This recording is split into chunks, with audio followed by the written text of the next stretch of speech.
Господа, демократические законы– это важная часть политической системы любого государства. Этот процесс прежде всего должен идти в рамках национальной суверенитета и конституции. Please present yourself. Thank you. Можете представить себя?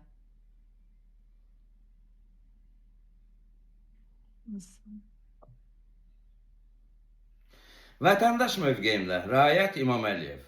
Bu çıxış Avstriyanın Viyana şəhərində ATƏT-in konfransında Azərbaycanın vətəndaş cəmiyyətini təmsil edən Qızılbaş Gənclər Maarifləndirmə İctimai Birliyinin təmsilçisi Aqil Ələsgərdir.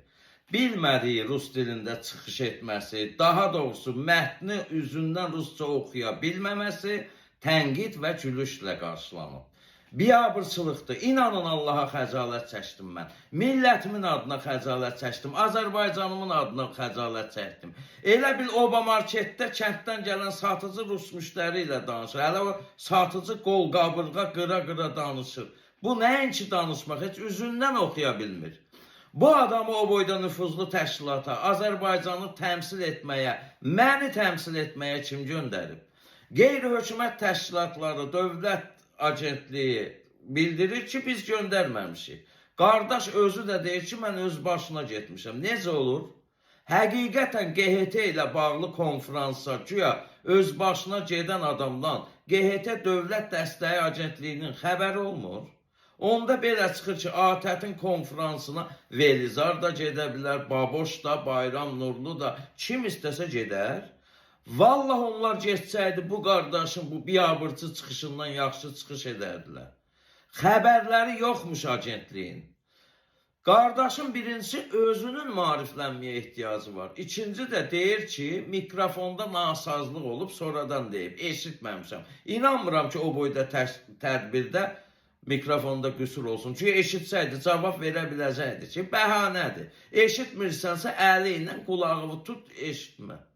Qardaş onu tənqid edənləri də qınıyır ki, onların məqsədləri başqadır. Nə məqsəd, qardaş? Mənə elə gəlir ki, qardaş nə ingiliscə, nə rusca başa düşmür. Üzündən oxumasından, rus sözlərinin tələffüzündən bilinir ki, məktəbdə bəlkə də rus dili dərsini iştirak eləməyib. Rus dilində anlayışı belə yoxdur.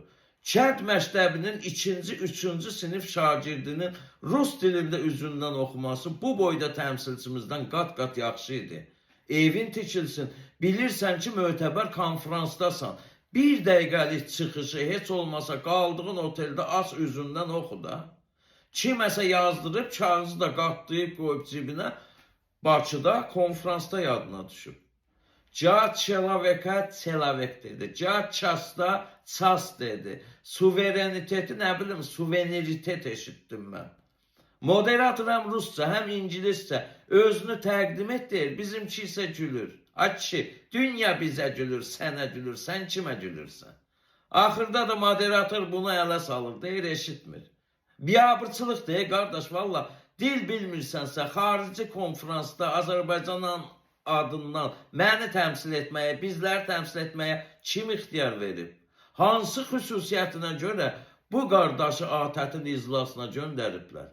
Azərbaycanın dünyada rəzil olmasının cavabını kim verəcək? Ölkəmizin o boyda nüfuzlu təşkilatda külünc vəziyyətə düşməyini mən qəbul edə bilmirəm. Araşdırılsın bu.